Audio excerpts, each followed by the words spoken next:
मैं किसी चीज से नहीं डरता सिवाय भेड़ियों के। एक भेड़िया तो मैं अकेला पलट से मार सकता हूं, लेकिन वहां एक नहीं, दो नहीं, 4-6 नहीं, 200-300 के झुंड में थे। ऐसे भूखे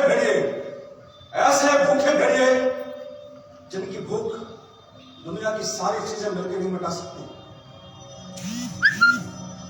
इन भूखे भेड़ियों का कोई मुकाबला नहीं कर सकता। कभी कभी तो अकेले ही निरीह अबोध जीवों का शिकार करते हैं, मौका पाते ही घाटे उठते हैं।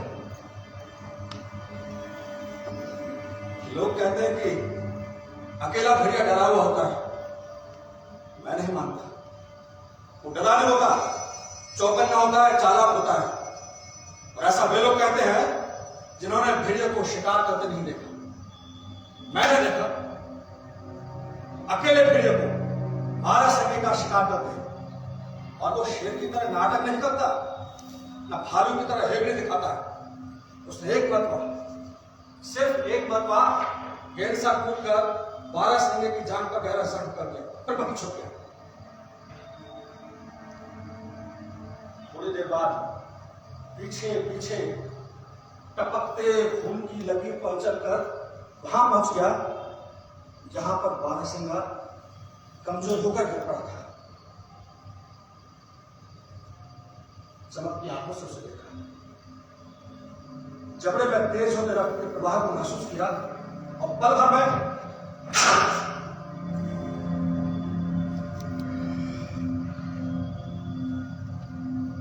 अपने से तुमने जानवर का पेट साफ कर दिया।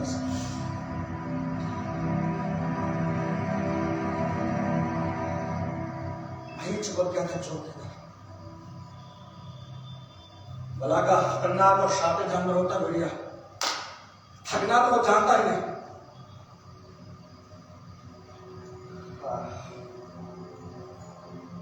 तो उस रोज हम निकल पड़े थे अपने सपनों को लेकर।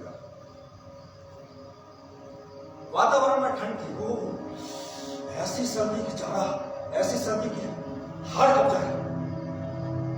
और ऐसे ही सर्दी की रातों में निकलते भेड़िए अक्सर बोलों में। मेरा गड्ढा काफी भरा हुआ था। गड्ढा पंजाब में बैलगाड़ियों को गड्ढा कहते हैं। हाँ, तो हमारा गड्ढा काफी भरा हुआ था।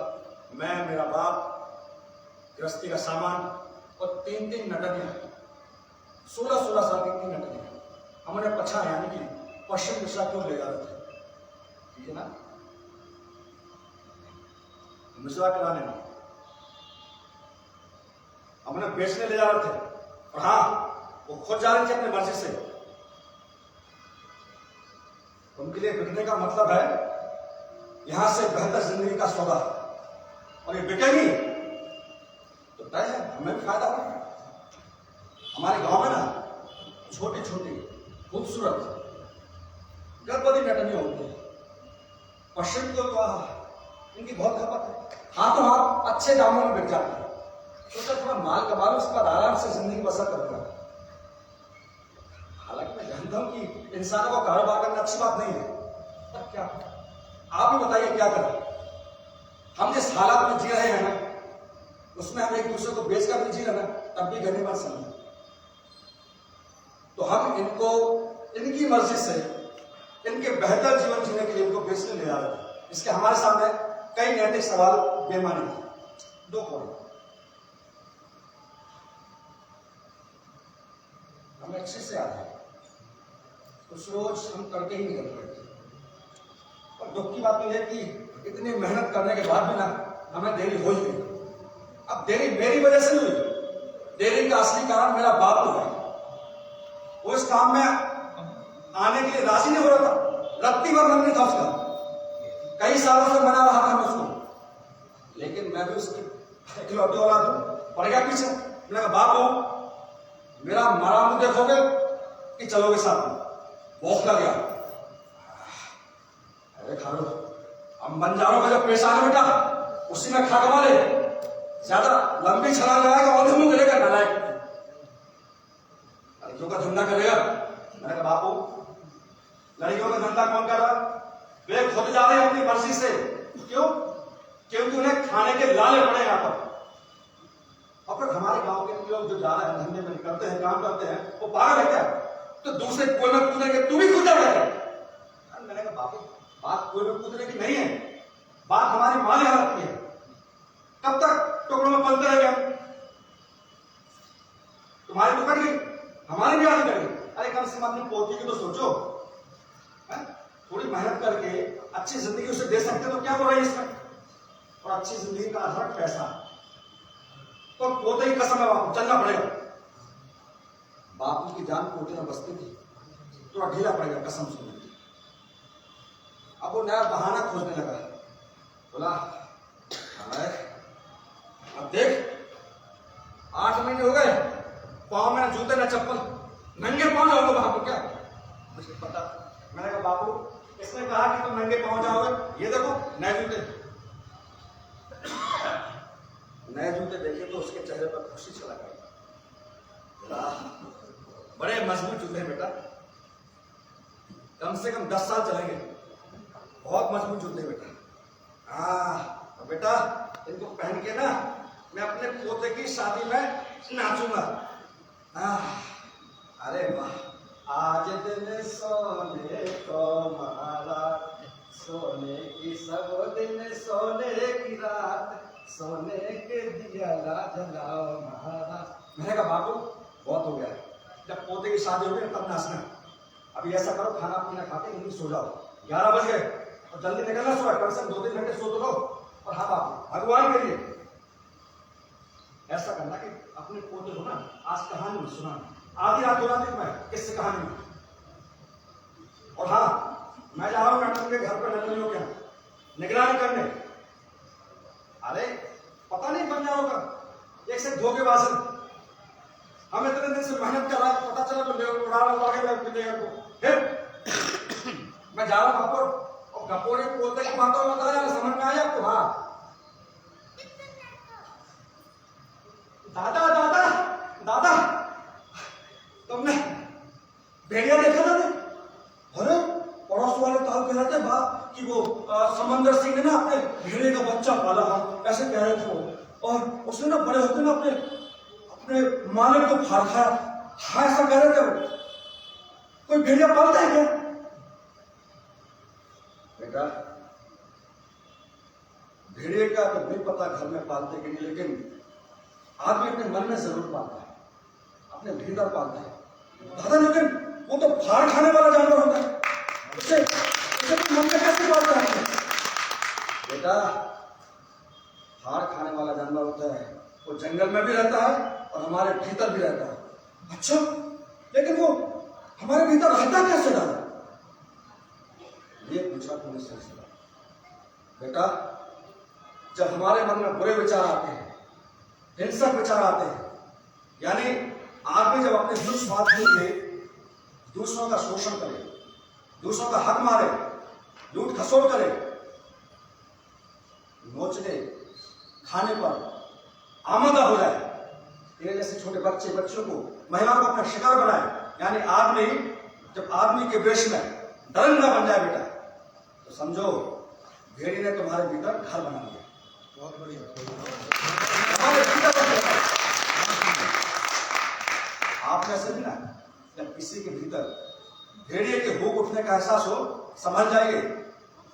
समझ में आ बेटा? पर दादा जिंदा कैसे रहता हमारे भीतर? खाता क्या है बेटा? हमारे विश्व का हिंसक विचारों की खुराक उसे जिंदा रखती है। जब तक हम हिंसक विचार पालेंगे मन में, वो जिंदा रहेगा। अरे तू सो जा, तो बाप आएगा चिल्लाएगा मेरे को, सो जा। अरे बाबू एक कहानी सुना दीजिए। मैं बापू कहानी तू मानेगा नहीं। अपने बाप की तरह एक नंबर का जिद्दी है। देख मैं समय कम है, छोटी सी कहानी सुनाऊंगा, इन सबको पता है सर, लेकिन आज बड़ी कहानी, ठीक है? क्या हुआ बेटे, एक बार चरवाहा भेड़े चराने जाता है, तो उसको एक दिन मस्ती सूझी, चिल्लाने लगा, अरे भेड़िया भेड़िया बचाओ बचाओ, मेरी भेड़े खा रहे। तो जो किसान थे, लकड़हारे थे, सब दौड़ के आ गए, कहाँ है, कहाँ भेड़िया, कहाँ? बोले वो है, वहां भागे, कहाँ है? अरे क्या है, कहाँ भागे? बोले हवा हो गया, हवा हो गया। मस्ती का तो साथ मारो खींच के। अब उसको मजा आने लगा।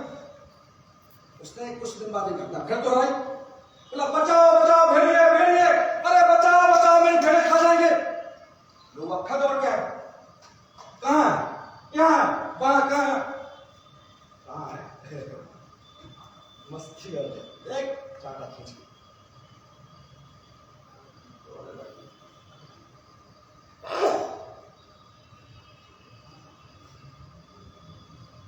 एक दिन क्या हुआ बेटा, सच में भेड़िया आ गया। अब उसके प्राण अटक के सटक के अटारियों में अटक गए, लगा चिल्लाने, बचाओ बचाओ भेड़िया, अरे हमारे भेड़े खा जाएगा, हमें खा जाएगा, बचाओ। कोई नहीं आया, बचाओ। किसी ने उसका कोई उत्तर नहीं दिया, कोई नहीं आया। पता क्यों नहीं आया? क्योंकि वो झूठ बोलता था। झूठ बोलने वाला आदमी अपना विश्वास खो देता है। वो फिर कितनी सच बोले, कोई उस पर विश्वास नहीं करता। समझ में आया? इसलिए हमेशा सच बोलना बेटा। अब सो जा तू, जा अपनी माँ के पास, मैं भी सो जाता हूँ, जा, सुबह निकलना है। अरे कटी, तूने देर कर दी, क्या सोचना था? तेरी बारात आई क्या वहां पे? चल जल्दी, देख राम से कि कितने सामान ला के सिपाही गाड़ी में अपना। बापू मैं जगाता हूँ, सारे गाड़ी वाले बैठे हमारे, बैठ इसमें। बापू, ए बापू, अरे बैठ ना बापू, अरे सारे निकल के नटनी आ गई। ए बापू उठना, बापू अरे देर हो रही। जिस बात का डर था वही हुआ। ये पक्का अपने पोते को कहानियां सुनाता था। मैंने उसको उठाया और गाड़ी में डाल दिया। हालांकि चिंता की कोई बात नहीं थी, मुझे पता था हमारे बैल शातिर बैल भाग में तेज, हाथ देंगे ना तो बैलगाड़ी को रेलगाड़ी बना देंगे।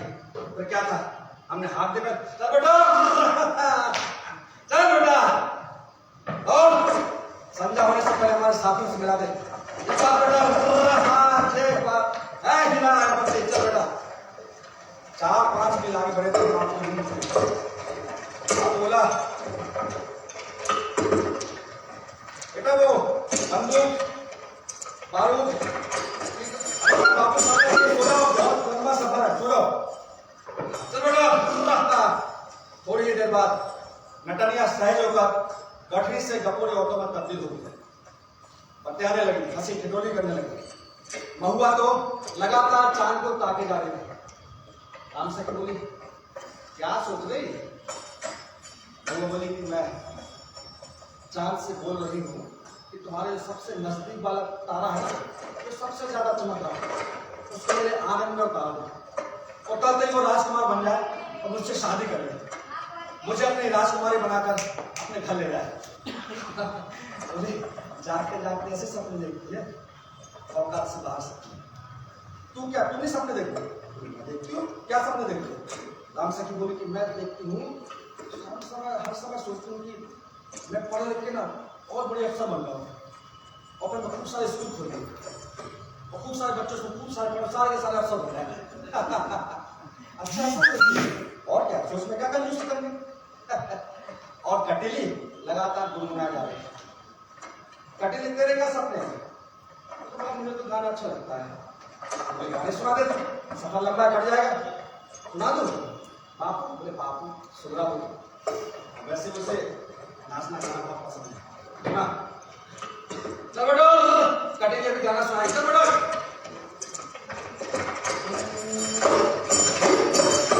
बदला कारे कारे काहे सतावे घन घोर, बदला कारे कारे काहे सतावे घन घोर।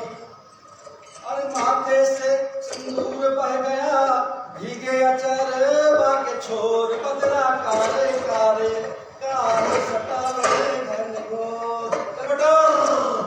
अरे उमड़ घुमड़ के बदला बरसे बलम गैर परदेश, उमड़ घुमड़ के बदला बरसे बलम गैर परदेश।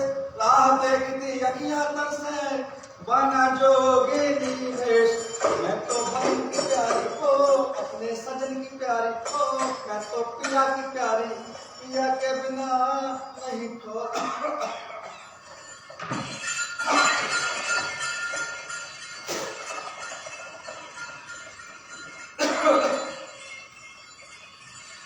उड़ते भूलते गुबार ने सब रंग में भूल कर दिया। कटेली कितना सुरीला गा रही है। हमारे बैल अभी भी हौसले से दौड़ रहे थे। अचानक बापू हड़बड़ा कर बैठा। भेड़िए बापू हवा है हवा, भेड़िए ही है। अरे कहीं पर भेड़िए नहीं, तुम्हारे काम बन रहा है। शहर पहुंच के दवा दिला देंगे अच्छे डॉक्टर से, सो जाओ। अरे खारो भेड़िए ही है। कहीं भेड़िए नहीं बापू, भेड़िए होते हमारे बैल में होते मैं तो मीलों दूर से गंध मिल जाती है। और फिर हवा भी तो वहीं से बह के आ रही है, हवा भी तो वहीं से बह के आ रही है। शीतल पर सुन पा रहा हूं नाराज, अभी भी हमसे लगभग 10 मील दूर है और हमें 80 मील दूर आगे जाना है। बेटा तू भेड़ियों को नहीं जानता, जिसके पीछे पड़ते हैं ना बेटा सुपड़ा साफ कर खत्म लेते हैं। याद है बेटा परसल कैदियों को ले जा रहे सिपाहियों के जब्ते का कैसे सफाया कर दिया था। हथकड़ी बंदूकें छोड़ी थी, बाकी सब डर गए थे। देखा बेटा हम सबको खा जाएंगे। अरे मेरे कैसे खा जाएंगे बाबू, उनसे निपटने के लिए हमारे पास काफी सामान है, बंदूक है, बारूद है, तीर कमान है। होए होए होए तीर कमान की हेकड़ी ने देखा साला। बेटा भेड़ियों का झुंड पीछे पड़ता है ना तो अच्छा अच्छा की हेकड़ी निकल जाती। आते बंदूक है मुझे, उसको बंदूक दे सब ठीक है। हाँ ठीक है बेटा ला दे, वो नहीं पोंगली दे, नहीं पोंगली तो घर पे छुपा है। बापू तुमने मुझे तो नहीं पोंगली दी कर क्या कहा? नहीं पोंगली दी नहीं तुझे? आराम को झूठ बोलता है, साफ साफ क्या बोलता है कि घर पे छुड़ा है। उसे क्या पोते की शादी में चलाएगा क्या? उनका पट्टा। बापू का गुस्सा बढ़ता जा रहा था। अचानक उसकी नजर नटलियों से मिली। कोबरा क्या है मेरा? ये नहीं क्या वो पोंगली खोजे, हो सकता है हराम खोलने लग दो। बापू नटलिया नहीं पोंगली, सारा सामान अस्पष्ट पड़ा रहा, लेकिन कहीं पोंगली होती तब ना। आंख खोल, मैंने पूरे होश और हवास से तुझे पोंगली दी थी, लेकिन तुझे होश हो तब ना चलाया रईस बनने के लिए। अरे मेरे बापू शांत हो, शांत हो, कहीं भेजे नहीं आ रहे। जब शुरू होते तो रोकने का नाम नहीं लेते। क्या कहा? गलती तू करेगा और चुप मैं हो जाऊं, दूंगा खींच के। बापू का भन्नाटेदार चांटा मेरे गाल पर पड़ता कि अचानक बैल हो गए। पूछ उठा के बेटा से भागे, इतनी दम लगा के भागे कि गड्ढा संभालना मुश्किल हो गया। हाथ गिरा, ले बेटा सुन ली तुम्हारे बैलों की गंध, सुन ली क्या बात है? हाँ हाँ जितना आ सकते भाग। दूर से दूर से बहुत धीमी धीमी आवाज आ रही थी, जैसे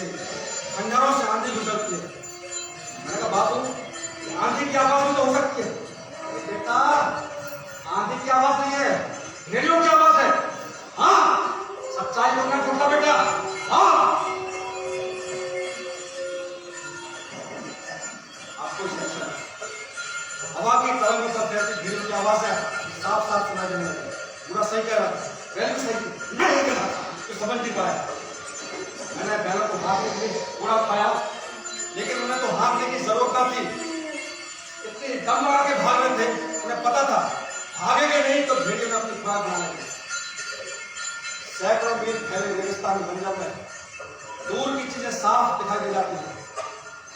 दूर से काला धब्बा बिल्कुल काले बादल की तरह हमारे ओर बढ़ रहा था। सोचा को दूसरी तरह था, धीरे धीरे आएगा तो हम सबके जीवन को ले जाएगा। भेड़ियों का समुदाय छाता जा रहा था हमारी आत्मा पर, स्मृति पर, हमारे देह को नोच खचोट खाने के लिए। मैंने कहा बापू क्या करें? बापू ने करना क्या है? निकाल दी कमान। लगा निशाना, बेटा एक भी तीर खा लिया तेरा कलेजा निकाल लूंगा, मुसीबत में फंसा के तुझे।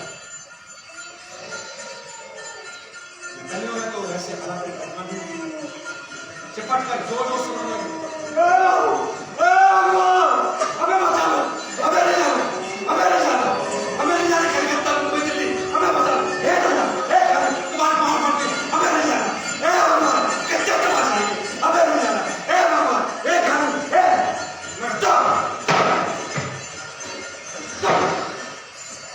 अगर किसी ने आवाज निकाली तो उसमें बहाए तो इस गड्ढे में धक्का देकर निकालू भाग।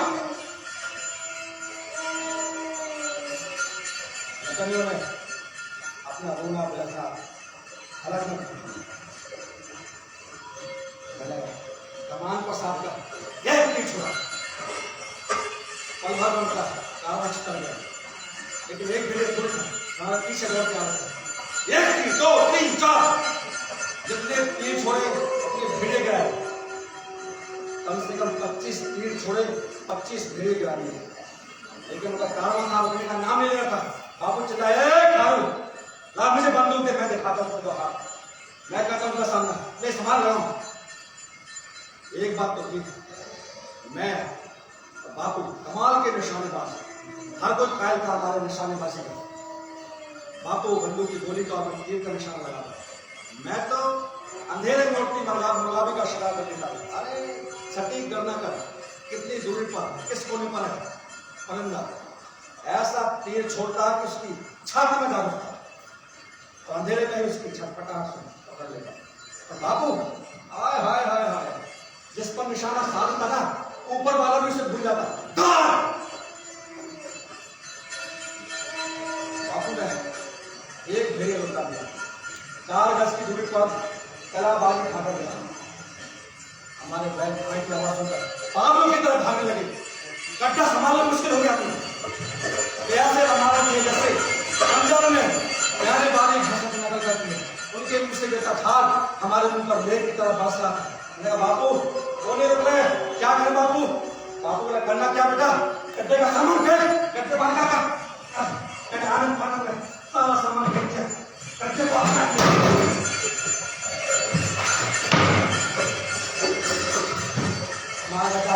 और देखा लेकिन बाबू उसके 8 दिन आगे आए थे, मेरे फिर पीछे लग गए। मैं बापू क्या कर रहे हैं? बापू बोला बेटा भेड़िया है, इनकी भूख शांत नहीं हो सकती, ऐसा कर तीसरा बैल पीछे बैठा उसको खोल दे। बापू तीसरा बैल खोल देंगे तो हमारे 2 बैल हमें बचा पाएंगे, बहुत थक गया वो। तो ऐसा कर बेटा एक बैठा दिया फिर सोच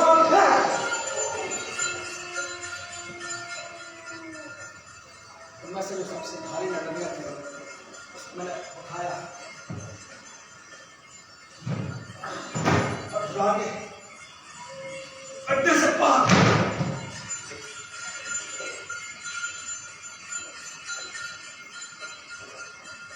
वॉरियर की नटनिया दांत लगा दो ना तो भेड़िए का सामना करो। गिरी उस पर खड़ी हुई, जोर से भागने लगी, उससे जल्दी पता चल गया भागना बेकार। मुड़ी और सामने आते जा रहे भेड़िए की तरफ मजबूती पाओगे, खाएगा मुझे, खा मुझे,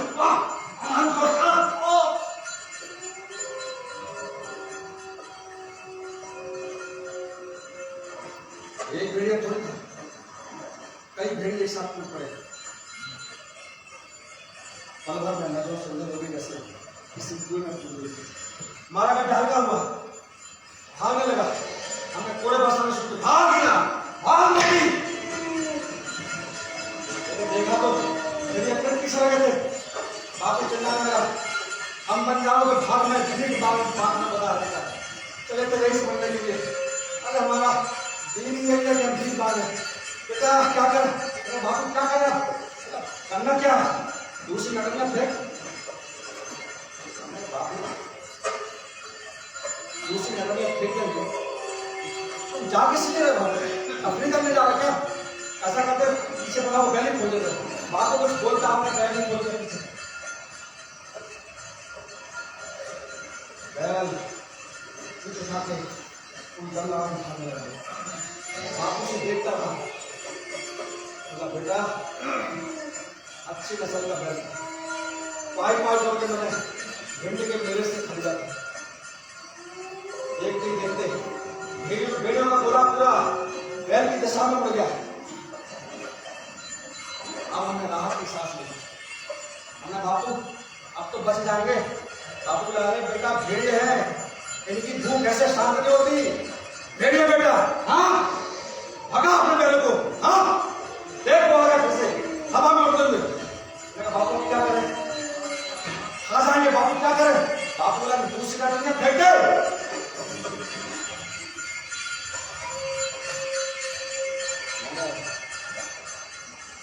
दूसरी नगरिया को देखा, उसने चांदी की नक्शदारी और मुझे देने लगी।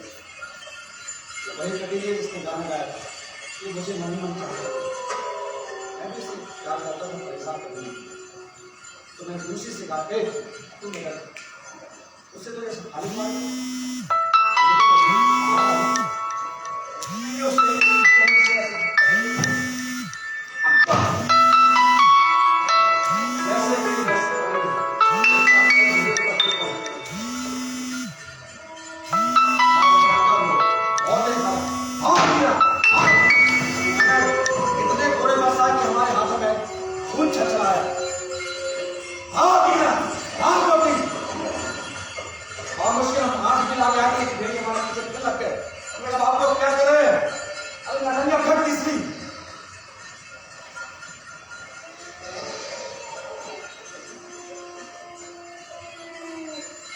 चांदी की उतार कर मुझे दी, आंखें बंद की, गड्ढे से बाहर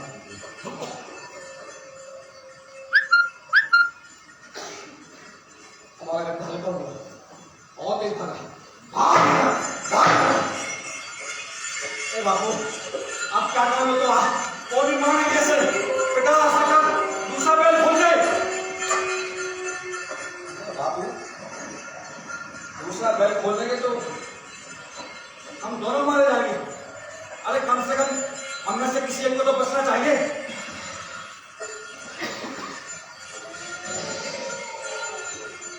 बापू बोला हाँ बेटा तू सही कहता है, हम में से किसी एक को तो बचना चाहिए। ऐसा कहता हूं बेटा, मैं पूछा था मेरा क्या, मैंने दुनिया देख ली, जी लिया था इससे, मैं पूछा मैं क्या बोलता हूं। मैंने कहा बाबू लाश मत बना, जिंदा रहना तो एक एक भेड़िए को काट डालूंगा, लाश मत बना। उसने अपने हाथों में मेरा चेहरा ले लिया, दादा को चूमने लगा। बोला बेटा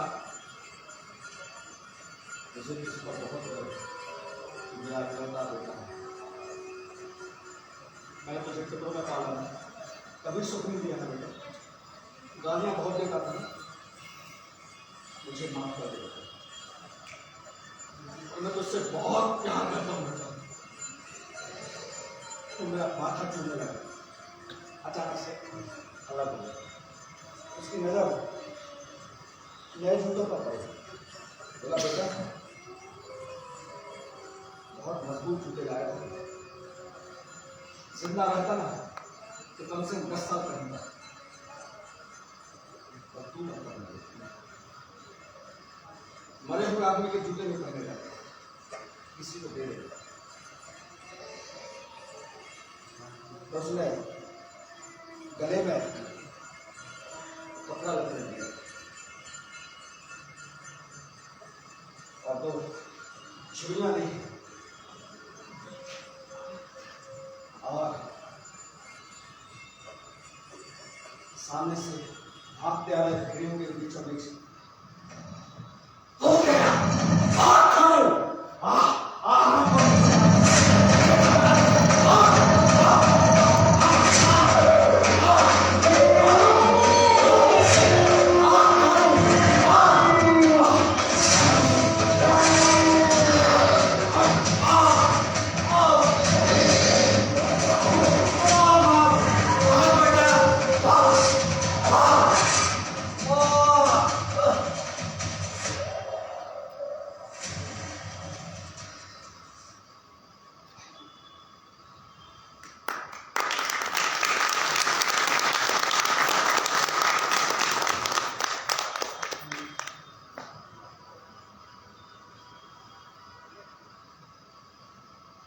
और फट चुके थे।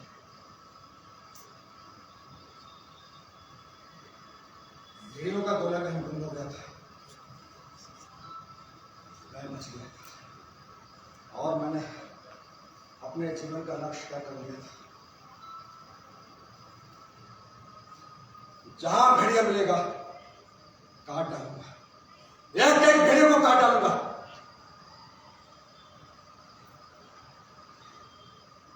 सुना है कि भेड़िया जंगल से निकलकर हमारे गांव कस्बों में, शहरों में अपने शिकार की तलाश में निकले।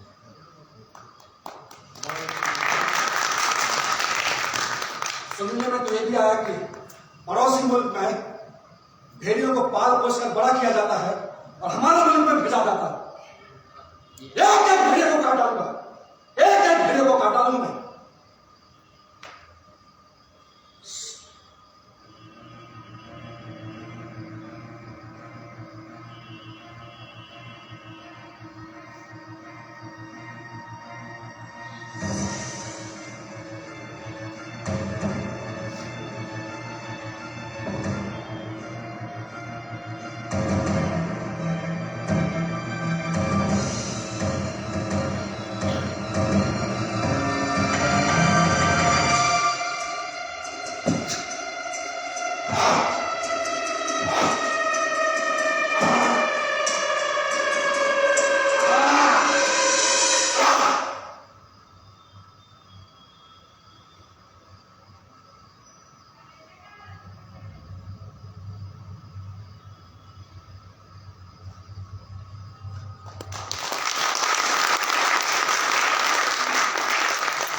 बहुत बहुत अद्भुत, कल्पनीय, लाजवाब।